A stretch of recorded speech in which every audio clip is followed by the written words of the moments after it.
ये जो गैरतमंद मुल्क होते हैं या स्ट्रांग मुल्क होते हैं, इंडिया फॉर एग्जांपल, उनके यहाँ ज़ल्ज़ला आया, कोविड आई, लोगों ने कहा हम मदद कर, कहा नहीं जी हम खुद करेंगे। तो वो हम क्यों इस नहज तक पहुंचे? एक तरफ आप इमेजिन करें कि $9 बिलियन की प्लेजेस हैं पाकिस्तान को, और दूसरी तरफ इंडिया जो है वो सिर्फ $9 बिलियन का तो राफेल जो है उसने जो है वो ले लिए। काजी साहब एशियन टाइगर बनाने वाले नहीं रखेंगे तो फिर मैं अपने कपड़े बेचूंगा, इसलिए कि आप एब्सोल्युटली बकरी हो गए हैं ना।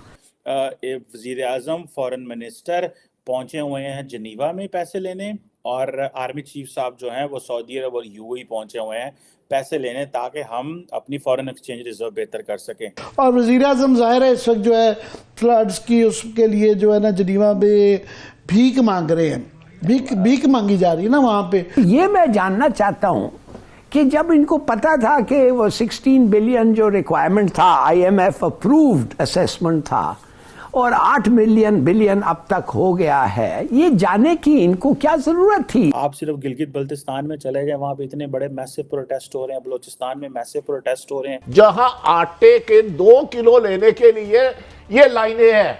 ये लाइनें काजी साहब अमेरिकन वीजे के लिए नहीं है, ये एशियन टाइगर मुल्क का वीजा नहीं है। ये जो कहते हैं ना कि beggars can't be chooser, Pakistan के पास ये लग्जरी नहीं है कि हम हौसला खरीद सकें। दोस्तों, इस वक्त पाकिस्तान की सारी पॉलिटिकल लीडरशिप और मिलिट्री लीडरशिप जो है वो बेसिकली इंटरनेशनल दौरों पे है, और वो दौरे जो हैं वो इसलिए हैं कि एक तरफ पाकिस्तान के वज़ीर आज़म जो हैं वो इंटरनेशनल कॉन्फ्रेंस जो हो रही है पाकिस्तान की जो फ्लड्स आए थे जिसका नाम है international conference on climate resilient, जो कि बेसिकली तो वो जनीवा में कॉन्फ्रेंस हुई है, और इसमें पाकिस्तान ने और यूनाइटेड नेशंस ने इसको को होस्ट किया है, और तकरीबन इंटरनेशनल कम्युनिटी ने कोई प्लेजेस दिए हैं $9 बिलियन के। एक तरफ आप इमेजिन करें कि $9 बिलियन की प्लेजेस हैं पाकिस्तान को, और दूसरी तरफ इंडिया जो है वो सिर्फ $9 बिलियन का तो राफेल जो है उसने जो है वो ले लिए। सो ये जो गैप है, ये जो चीज़ें हैं, इनको बड़ा क्लोजली वॉच करने की ज़रूरत है। इंडिया ने तकरीबन आई थिंक 36 एक राफेल फाइटर जो हैं वो लिए हैं, जो कि जिनकी मालियत बहुत ज़्यादा $9.4 बिलियन के वो जो उन्होंने लिए हैं, और सारे जो हैं वो राफेल पहुंच गए हैं। और ये डील तो खैर पुरानी है। इसके अलावा इंडिया बहुत सारा असला ख़रीद रहा है।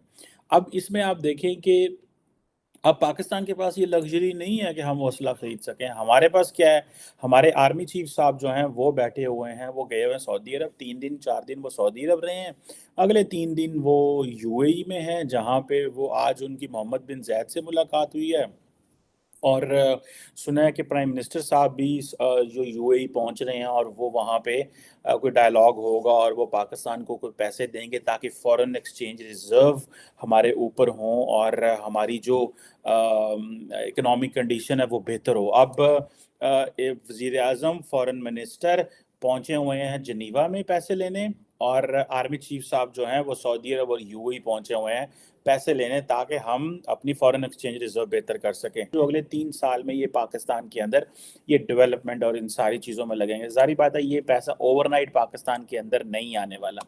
इस पैसे ने ये नहीं है कि जनाब तो पाकिस्तान के वज़ीर आज़म ने पाकिस्तान पहुँचना है तो सारे डॉलर यूरो जो है वो पाकिस्तान पहुँच जा रहे हैं। ऐसे इसमें हरगज़ ऐसा कुछ नहीं है। ये सारे का सारा जो पैसा है ये बड़ा स्लोली आना है, और उसके बाद भी आपको पता चलना है कि ये जब पैसा आते भी टाइम लगना है, और फिर थर्ड पार्टी के ज़रिए आना है। मेरा ख्याल है वहाँ पे किसी ने सवाल भी किया वज़ीर आज़म साहब से कि हमें तो यकीन ही नहीं है ये पैसा पहुँचेगा, तो उन्होंने कहा हम थर्ड पार्टी वेरिफिकेशन करा लेंगे।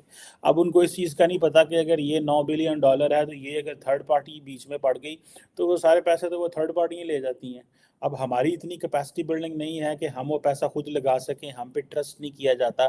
सो how come they are going to give us this authority कि हम सारा पैसा लगाएं। जो सबसे कीमती सूबा है, कीमती मैं इसलिए कह रहा हूँ कि बलूचिस्तान से जितनी दौलत इस मुल्क को उसने दी है और जितनी गुर्बत उसने वसूल की है, उसका कोई करेगा हिसाब तो पूछ लेंगे। मगर वहाँ पे आटे का मसला है। आटे के हवाले से एक शॉर्ट में सुनवाता हूँ, PM साहब ने कुछ बात की थी, सुनवाता हूँ।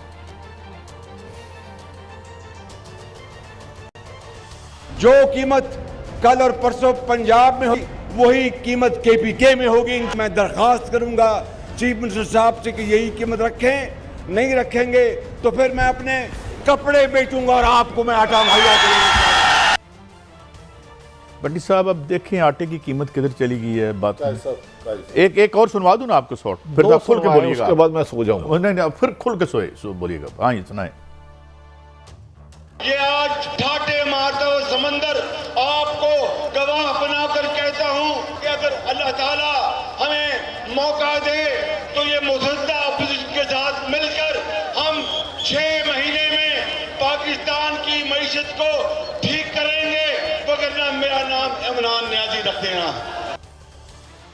हाँ जी बंटी साहब अब आप बोले खुल के जरा। कादी साहब खुल के नहीं, आपने पेच बंद कर दी हैं, फिर वो फिर करवा देंगे, आपका क्या जाना है। एक तो मेरे मोहतरम शहबाज शरीफ, सुना था शेर इंसानी गोश्त खाते हैं, अब शेर आटा भी खाने लग पड़ा। आटा इंसान खाने लग पड़ा। कौन सा इंसान? जो 8 बच्चों का बाप था, जिसकी 6 बेटियां थी, जो पैसे उधार लेकर हाथ में मुट्ठी लिए बच्चों को रोटी खिलाने के लिए जहां भाग हो गया। ये 70% ज़राई मुल्क है पाकिस्तान, 70% ज़राई मुल्क, जहां आटे के 2 किलो लेने के लिए ये लाइनें हैं। ये लाइनें काजी साहब अमेरिकन वीजे के लिए नहीं है, ये एशियन टाइगर मुल्क का वीजा नहीं है। अब मुझे बताएं, शहबाज शरीफ साहब जनीवा चले गए हैं, इनके कपड़े मैं ले लेता हूं और इनकी मनपसंद कीमत पर सिर्फ ये मुल्क में आटा जो इन्होंने 7 मई को हुक्म फरमाया था, ऑर्डर किया था, उस कीमत पे होगा, ये लोगों को दे दे, मैं अपना आप बेच दूंगा। ये अपना नाम इमरान नियाज़ी ना रखे, लेकिन इमरान खान साहब का नाम शहबाज नियाज़ी भी ना रखे। मैं कर्ज करता हूँ कि ये शहबाज शरीफ ये 9 महीने पहले की सतह पर भी अगर कीमत लें